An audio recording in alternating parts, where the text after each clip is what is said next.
Olá, sejam todos muito bem-vindos. Meu nome é Diego Neves e essa é a aula de número 1 para o Cultura Digital. Nós tivemos a aula de número 0, que foi a aula inaugural, e essa é a nossa primeira aula com conteúdo real, a aula sobre História do Computador. Vamos ver agora todo um percurso que foi percorrido desde a antiguidade para chegar até o que nós temos hoje como um computador, até os nossos computadores atuais. Então vamos começar a aula. Deixa eu carregar o slide. Vamos lá. Vou tirar minha câmera aqui da frente para não estar atrapalhando. Então, essa é a primeira aula, História do Computador. Os objetivos dessa aula são definir o computador, conhecer a história do computador, entender a evolução da tecnologia, compreender o nosso momento atual e ter uma primeira base histórica, né, que vai servir para a gente se situar quando a gente entrar em outros temas que exijam alguma conceituação histórica.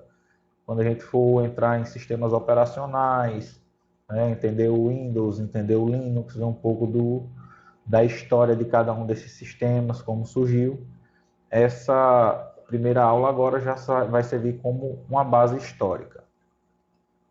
A definição do computador, temos no dicionário, puxei aqui do dicionário online o dicio.com.br, o que computa, que faz computos ou cálculos de calculador. Essa é a primeira definição. Computador seria tudo aquilo que execute um cálculo. Uma máquina eletrônica de processamento de dados programada para que, com a intervenção humana, consiga realizar operações complexas. PC, que é a sigla de Personal Computer, computador pessoal. Que merda, hein? E a gente vai ver, trazendo aqui da história, que temos dois momentos onde essas duas definições caem muito bem. Quando vamos dividir a história da humanidade como um todo, nós temos alguns períodos, né, que são ele pré-história, até 4.000 anos antes de Cristo, a Idade Antiga, que é considerada de 4.000 antes de Cristo a 476 depois de Cristo, e a Idade Média, que vai de 476 depois de Cristo a 1453. Após isso, ainda vamos ter a Idade Moderna, que vai de 1453 a 1789, e a Idade Contemporânea, que vem de 1789 até hoje. Da Idade Antiga e a Idade Pré-Histórica, nós temos aqui o ábaco como exemplo. O ábaco era uma forma de calculadora manual que era utilizada. Por que ele aparece nessas duas épocas aqui? Existem estudos que datam a existência do ábaco através de escritos para mais de 5.000 anos antes de Cristo, mais ou menos 5.500 anos na Mesopotâmia. Mas o mais antigo já encontrado está aqui na Idade Antiga, mais ou menos 300 anos antes de Cristo. E o ábaco apareceu em diversas culturas durante a história, apareceu na Mesopotâmia, no Egito, na China, no Japão, na Grécia. Na Idade Moderna, né, nós vamos ver aqui alguns nomes que foram bastante importantes, cada um no seu período, o que cada um trouxe. Na Idade Contemporânea, da mesma. Aqui eu parei em von Neumann, mas após von Neumann a gente ainda tem algumas coisas que é onde a gente vai começar a chamada computação moderna, mas que foi graças a ele que a gente alcançou esse estágio da computação moderna. Então vamos entrar agora pela primeira definição, que é o que computa, aquilo que faz cálculos, ou seja, calculadoras, ferramentas de calcular, dispositivos que nos auxiliassem a fazer cálculos. O ábaco, as primeiras datações do ábaco vêm de 5.500 a.C. E, como eu já falei, o mais antigo já encontrado foi de 300 a.C. Aqui nós temos um exemplo de um ábaco chinês e de um ábaco japonês. Essa ferramenta ainda é bastante utilizada para alguns ensinos de álgebra de aritmética. No Brasil não é muito conhecido, mas tem diversas escolas pelo mundo que utilizam do ábaco para ensinar crianças a fazerem contas. Vamos começar mais na nossa parte histórica, né? Do ábaco a gente dá um pulo bem grande, porque praticamente não houve desenvolvimento nessa área de cálculos de ferramentas, houve de técnicas, houve de teorias, mas não de ferramentas de cálculo. Até a Idade Moderna, em 1614, quando John Napier, esse cidadão aqui, ele inventou esse dispositivo, que é chamado de ossos de Napier. Esse dispositivo ele era capaz de somar, subtrair, multiplicar, dividir e fazer a radiciação, a raiz quadrada. O maluco é brabo. Mas através dessa tabela e desses ossos aqui que ele girava, ele conseguia chegar a diversos resultados. Seguindo, nós vamos ter William Oughtred, que já em 1622, pouco depois de Napier, ele criou a régua de cálculo, que é considerada a mãe das calculadoras eletrônicas. Ele trabalhou com base no trabalho de Napier e com essa ferramenta aqui, que era uma régua com logaritmos, ele conseguia realizar multiplicação, divisão, exponenciação, radiciação e algumas operações mais complexas, como o próprio logaritmo, como seno, cosseno, tudo aquilo que a gente estudou no ensino médio. Temos aqui William Schickard, não sei se a pronúncia é essa correta, é alemão, que em 1623, um ano após Oughtred, ele criou a primeira calculadora mecânica. Essa calculadora era capaz de somar, subtrair, multiplicar e dividir. Aqui teve um desencontro histórico, uma época que o próximo slide, que é Basil Pascal, vou passar aqui, durante muito tempo, Basil Pascal foi considerado a primeira calculadora mecânica, que era a Pascaline, que é essa aqui que vocês podem ver, mas já por volta de 1950 foi encontrado alguns documentos que relatavam sobre essa máquina do William, do Schickard.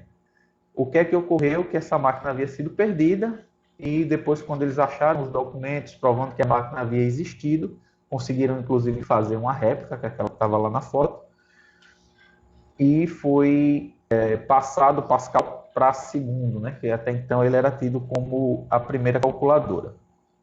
Essa calculadora mecânica do Pascal, ele conseguia somar e subtrair. Após ele, nós temos Gottfried Wilhelm Leibniz. Ele criou em 1673 uma máquina de calcular, mais uma calculadora, que realizava as 4 operações: somar, subtrair, multiplicar e dividir.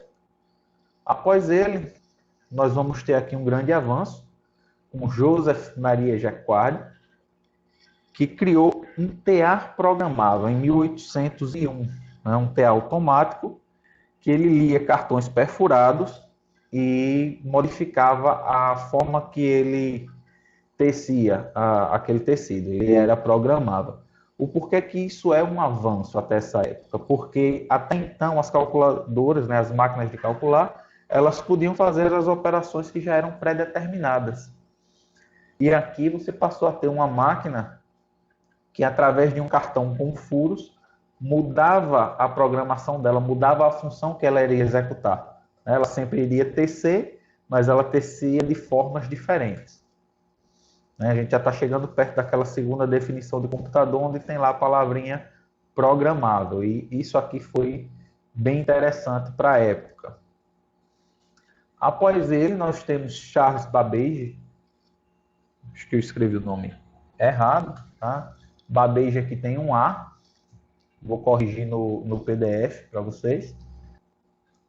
Ele criou, na verdade, ele teorizou em 1834 uma máquina de calcular, foi dado o nome de máquina analítica, que era programável através dos cartões perfurados, utilizando a teoria, aqui no caso, o pensamento de Joseph Maria Jacquard. Jacquard conseguiu produzir a dele, Charles Babbage não chegou a produzir a máquina dele em 1834, quando ele concebeu. Mas teve todo o projeto, só que na época não existia tecnologia suficiente para fazer o que ele tinha pensado, inclusive ela já tinha aí na teoria dele a função de imprimir os resultados. Junto com o trabalho de Babbage, temos o trabalho de Ada Lovelace, que foi a filha do poeta Lord Byron, que é considerada a primeira programadora. Charles Babbage pediu para que Ada Lovelace, que era uma grande matemática, desenvolvesse os programas, por assim dizer, as funções que seriam executadas pela máquina analítica.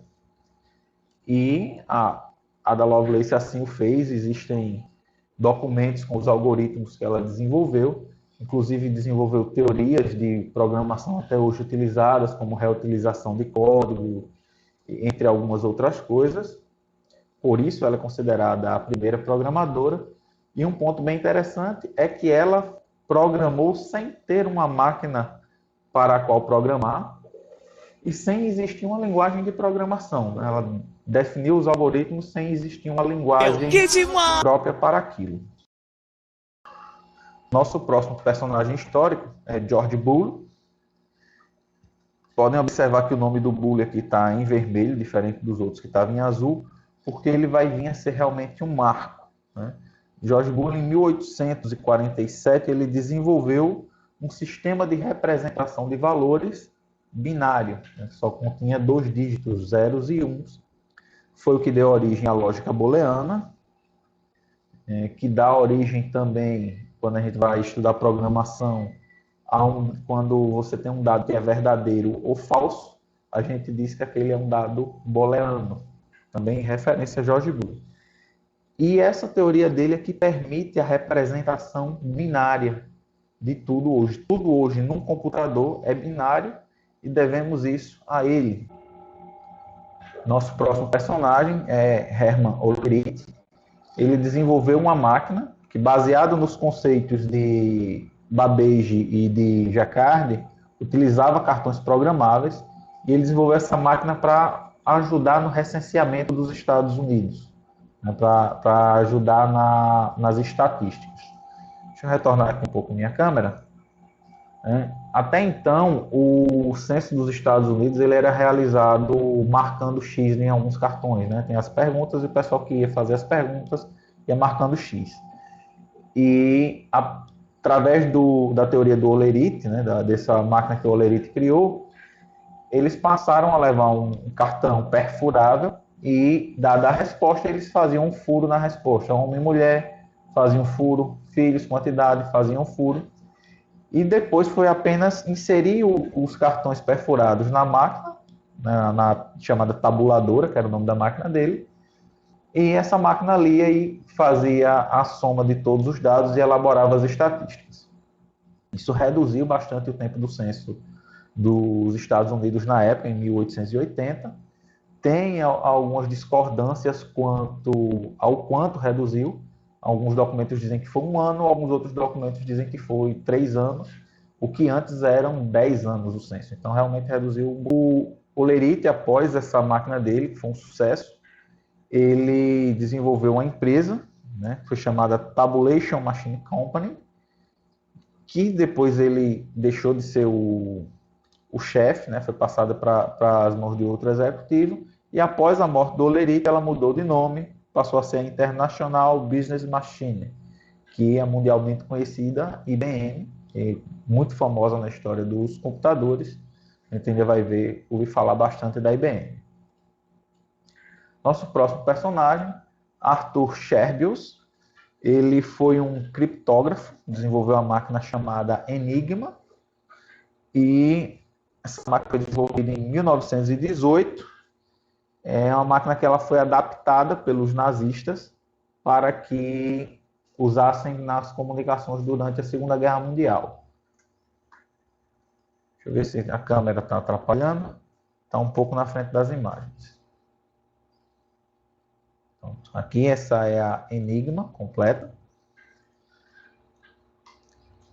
A partir do trabalho de Scherbius, né, que deu muito trabalho para os ingleses, para os americanos, né, para todos os aliados, para tentar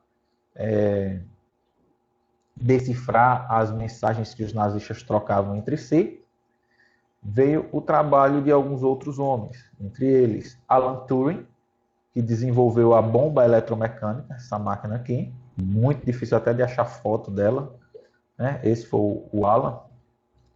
Ele desenvolveu essa máquina que pegava as mensagens criptografadas, e através delas ele tentava descriptografar uma única palavra para descobrir qual era o código que fazia essa descriptografia, para poder inserir esse código em uma outra enigma e descriptografar a mensagem completa. Tem um filme muito bom que conta a história do Alan Turing, chama O Jogo da Imitação. Temos Konrad Zuse, que ele desenvolveu um computador, né, dois, tem o Z1 e tem o Z3, que são diferentes versões do computador do Zuse. Ele é considerado o primeiro computador eletromecânico, né, o computador que usava já componentes elétricos, e ainda era uma calculadora, efetuava cálculos e exibia os resultados numa fita programada. Após o Zuse, nós tivemos Thomas Fowler, que inventou o Colossus, que foi o primeiro computador eletrônico programável. Então a gente já saiu naquela parte dos cartões perfurados, onde já vinha uma programação sempre pronta, que a máquina já tinha uma função e mudava as formas que ela realizava aquela função. Ele passou realmente a você poder programar as funções que aquele computador vai executar. Que esse computador aqui é o Colossus, foi utilizado também para a descriptografia das mensagens alemãs durante a Segunda Guerra Mundial. Após o Thomas Fowler, nós temos aqui um grande computador criado que ainda era uma calculadora. Esse aqui ainda não era programável, era o Mark I, computador da Universidade de Harvard, financiado pela Marinha dos Estados Unidos, também ainda no período da guerra, mais ou menos 1944, 1945, que era utilizado para cálculos militares, né? Ele calculava trajetória balística, calculava tempo de deslocamento, mas ainda todo com fins militares e ainda apenas uma calculadora. Aí nós entramos em uma outra figura importantíssima aqui, que é John von Neumann, né? Essa figurinha aqui, muitas pessoas só têm acesso na faculdade, que é a chamada arquitetura de von Neumann. É o que baseia todos os nossos computadores hoje, tá? O que é que a arquitetura de von Neumann explicitava? Que você tinha que ter uma memória para armazenar as instruções, você tinha que ter uma CPU, né? Essa CPU tem diversos núcleos, essa figura está bem simples, ela pode ser desmembrada em muitas partes, mas você teria a CPU, que é o nosso conhecido processador, e você teria os dispositivos de entrada e saída, né? Por onde você dá as instruções e recebe o retorno, né? E aqui nessa memória ficariam armazenadas as instruções, o dispositivo de entrada ele envia as informações, né, para completar as instruções. Mas você tem a instrução, some o número 1 com o número 2, o dispositivo de entrada envia os números 1 e 2. E o dispositivo de saída que mostraria o resultado.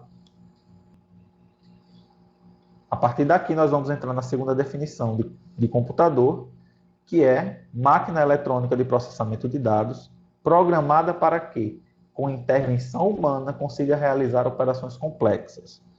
E também na definição PC. A partir de toda a teoria de von Neumann, nós entramos na computação moderna, que tem algumas etapas, e a teoria de von Neumann mais a teoria de Boole é que possibilitou essa computação moderna. Nós temos aqui na primeira geração da computação moderna, que vai de 1946 a 1959, computadores grandes, feitos com válvulas eletrônicas, com fios à mostra, quilômetros de fios, e que ainda eram programados em linguagem de máquina, nessa época já, zeros e uns. Na segunda geração, de 1959 a 1965, as válvulas foram substituídas por transistores e os fios foram substituídos por circuitos impressos. Isso reduziu bastante o tamanho das máquinas, paramos de ter quilômetros de fios, passamos a ter placas mais compactas. Na terceira geração, nós tivemos os circuitos integrados, que pegaram esses circuitos impressos e transistores e compactaram dentro de um componente, reduzindo ainda mais os tamanhos. Na quarta geração, em 1971 a 1991, vieram os microprocessadores e o surgimento dos computadores pessoais. Alguns livros, algumas didáticas trazem apenas até a quarta geração.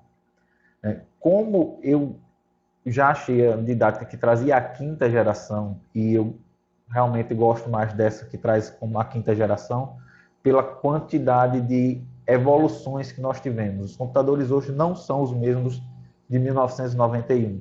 Eu sei porque nessa época eu já usava computador. Nessa quinta geração, você já tem discos rígidos de altas capacidades, você tem discos portáteis de 1 tera, de 2 tera, que aqui em 1991 era absurdo pensar nisso, né? Tem até uma frase do Bill Gates que diz que ninguém vai precisar mais do que 650 megabytes que burro, dá zero para ele. Vida. Isso é um CD de música que nós nem usamos mais, que o primeiro iPod, né, que o Steve Jobs trouxe, já tinha mais do que essa capacidade. Nós temos os discos óticos, CD, DVD, Blu-ray, tem o multicore, para quem não sabe ainda, é você ter múltiplos núcleos de processamento dentro de um mesmo processador. A gente vai ver isso na parte de hardware. Você tem a arquitetura de 64 bits, que torna a computação mais rápida. A gente já tem celular com essa arquitetura. E tem os grandes desenvolvimentos que estamos tendo em inteligência artificial e em conectividade, né? Nossa internet interligando todas as coisas. Nem coloquei aqui, mas já temos o IoT, né? A internet das coisas, que traz uma integração de diversos componentes que temos em casa, de diversos dispositivos com a internet. Dando seguimento, o primeiro computador da era moderna, o ENIAC, o Electronic Numerical Integrator and Computer. Ele foi o primeiro computador digital eletrônico, ele já usava aquela teoria do... A teoria de von Neumann ainda não era usada aqui no ENIAC, o ENIAC é de 1944, e von Neumann foi um dos pesquisadores que trabalhou no ENIAC, teve até uma discussão com outros 2 pesquisadores, porque ele desenvolveu a teoria dele enquanto trabalhava aqui no ENIAC e apresentou a teoria como que tenha desenvolvido sozinho. Então teve uma discussão por causa disso aí. Os outros 2 pesquisadores que trabalhavam com ele eram John Eckert e John Macaulay. Ele era bem grande, tinha 25 metros de comprimento, 5,5 metros de altura e pesava em média 30 toneladas. Tá? Isso aqui não é o computador todo, o computador sai dessa sala, tem muita coisa aqui por trás. Nós temos o Mark II, após o ENIAC. Mark II é um computador de 1947, também de Harvard, também financiado pela Marinha dos Estados Unidos. Aqui ele já passou a ser programável e ele não utilizava também a arquitetura de von Neumann. Os computadores da linha Mark, ainda vamos ver mais alguns, eles utilizavam a chamada arquitetura de Harvard, que é um pouco diferente. Tem um fato que ocorreu, o pessoal não está bem explícito se foi no Mark II ou no Mark I, que é o surgimento do termo bug, né? Quando um programa tem um problema, a gente diz que ele teve um bug. Vou trazer aqui a câmera. E tem um fato que é até engraçado sobre essa questão do bug, que foi como surgiu esse termo, né? O computador estava dando problema, estava lá tendo defeito, ninguém sabia o que era, não estava em perfeito funcionamento, e os pesquisadores foram fazer a análise das peças e encontrou um inseto, né, que estava preso na placa de circuito e estava provocando curto-circuito. Ele removeu o inseto, fez a limpeza da placa, o computador voltou a funcionar, e no diário de bordo, no diário que ele anotava os procedimentos realizados, ele anotou que foi feita a remoção de um bug, que é de um inseto, explicitamente um inseto, né? A tradução de bug é inseto. Então ele anotou no diário dele que fez a remoção de um bug do computador e daí ele virou um termo, bug virou um termo para problemas de computador. Tirar a aqui novamente, vamos dando prosseguimento aos slides.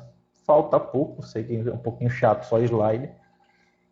A arquitetura de Harvard Você vê aqui, ó, como eu disse que a figura do von Neumann podia ser desmembrada, essa ALU, ele poderia estar aqui dentro. Essa aqui é a CPU, né?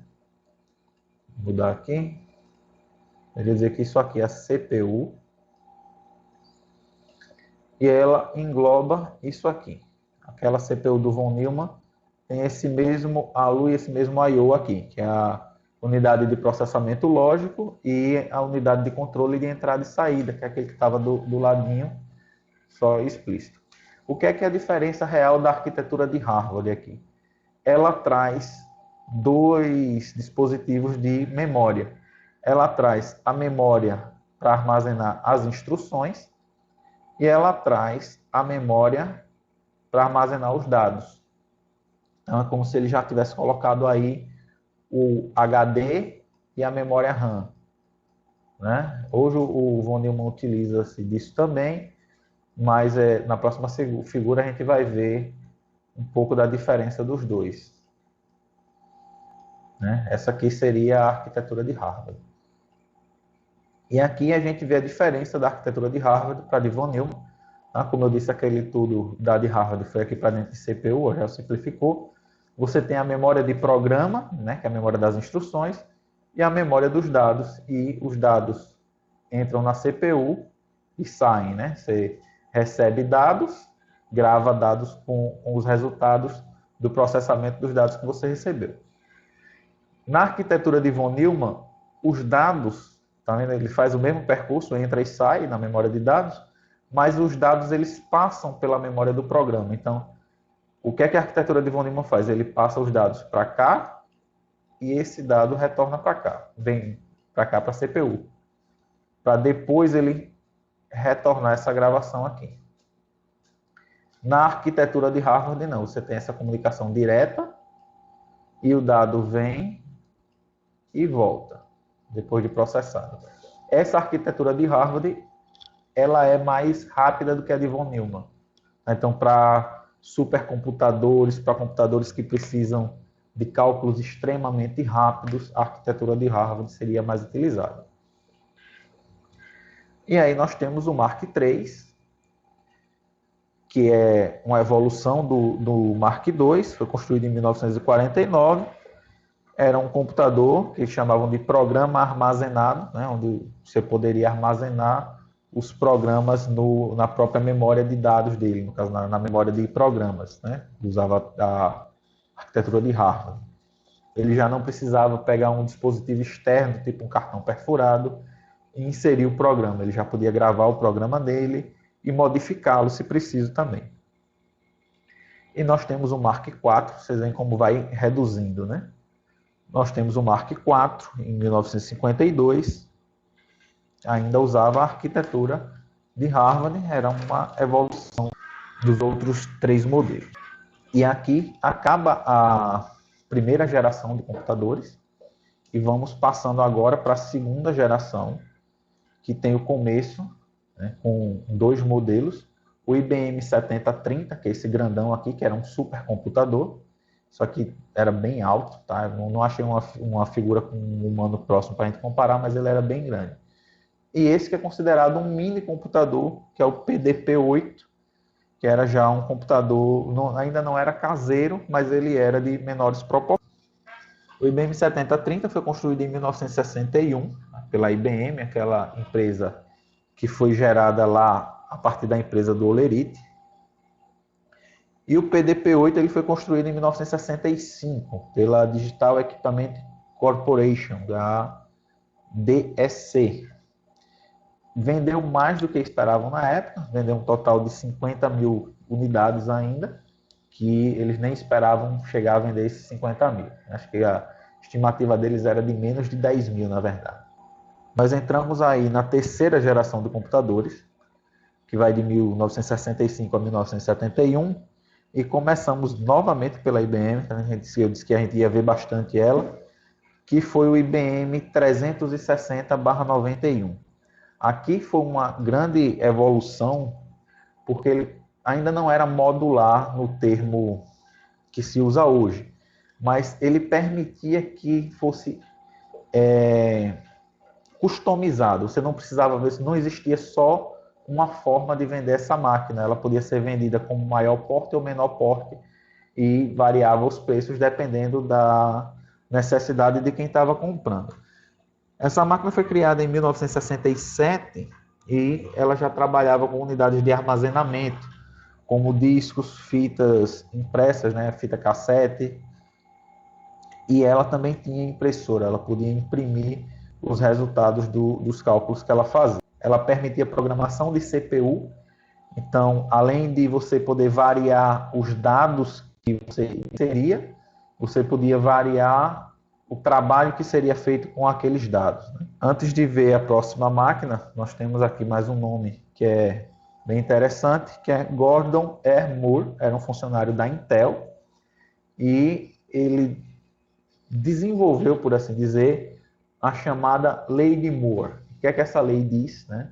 Ela estudou o que vinha acontecendo nos anos anteriores e fez uma projeção para o futuro de que a quantidade de transistores dentro de um mesmo espaço, com o mesmo custo, dobraria a cada 24 meses. Depois ele refez os cálculos e reduziu para 18 meses.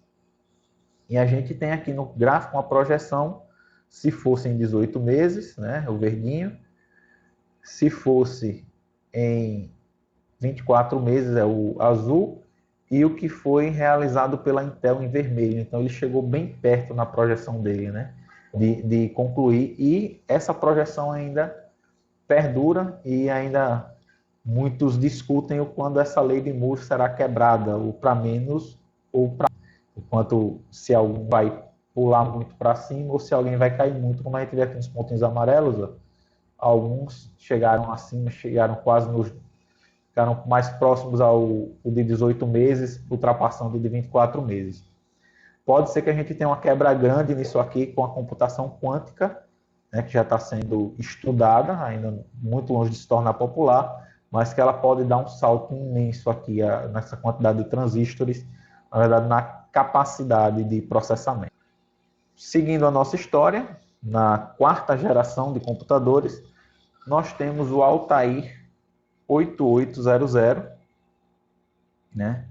Esse computador foi criado em 1975, já usava uma CPU da Intel, o 8080, e ele era vendido como um kit para engenheiros, geeks, nerds que quisessem montar o seu próprio computador. Um pouco antes, de 1971, foi o IBM System 370.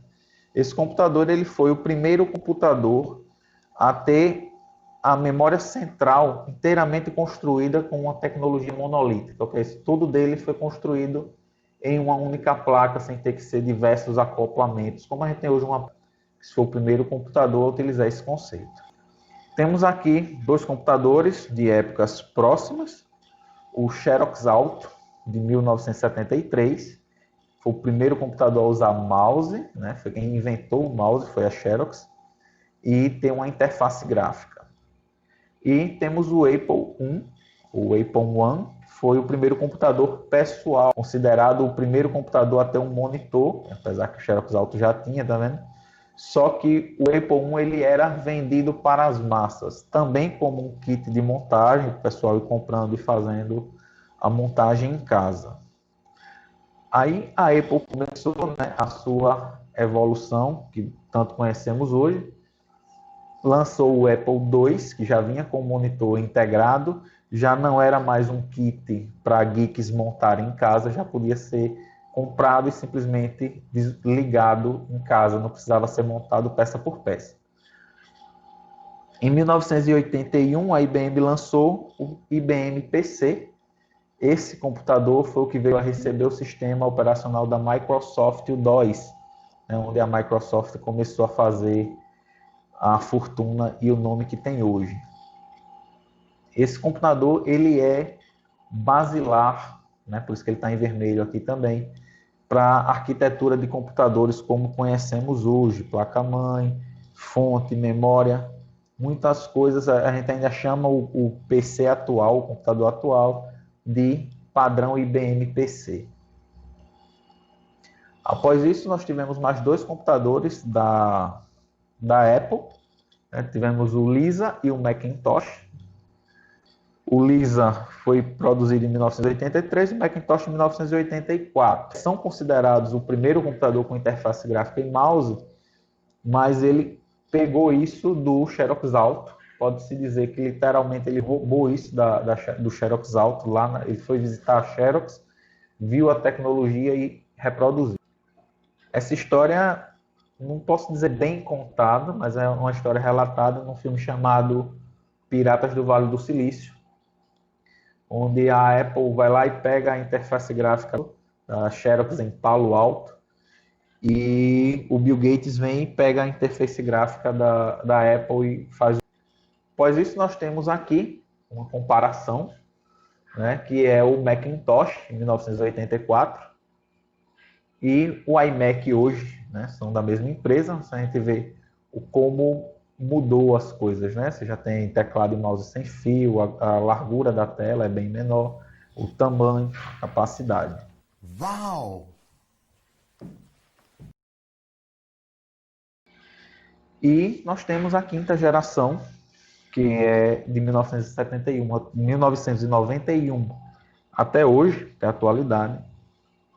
Como eu disse lá, nós temos discos de alta capacidade, nós temos nossa internet, temos inteligência artificial, temos celulares, que é hoje o hub digital, o que muitos sonharam que o computador fosse, o celular tomou lugar. Deixa eu retornar a câmera aqui para mim. E para cá. E assim, essa história toda, o que é que ela vai auxiliar a gente nas aulas? Primeiro, quando a gente entrar na arquitetura de computadores, na parte de hardware, vocês vão ver o padrão IBM PC, que é o padrão que a gente utiliza hoje. Vão ver como o computador se comporta ali baseado naquela arquitetura de von Neumann, de uma forma mais prática, lógico. E vamos ver peça a peça, cada detalhe. Deixa eu trazer aqui para o slide novamente, para a gente analisar essa imagem aqui e ver algumas coisas que a gente vai estudar, tá? Você vê aqui nessa imagem, já a caneta, ó, nós temos aqui e-mail, né, vamos ver isso, internet, que a nuvem, né, tanto pode representar o download sendo realizado de um programa para o computador, de um arquivo, como pode representar a utilização da nuvem em si, né, de um Google Cloud, de um Google Drive, de um OneDrive, né? Ligações pela internet, o VoIP, né, você vê aqui que está associado ao tablet.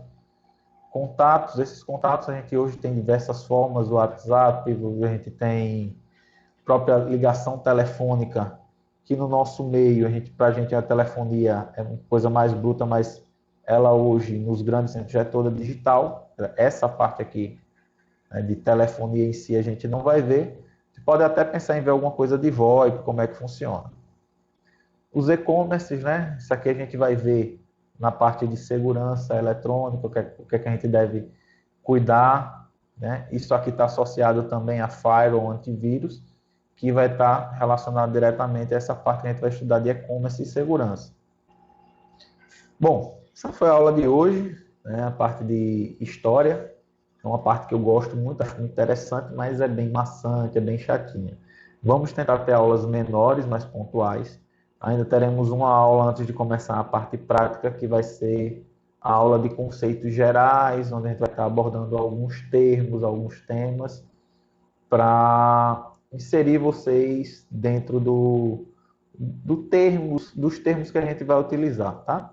E aí nós já vamos começar com a parte de hardware, conhecimento básico do computador, e depois vamos entrar em... Até a próxima!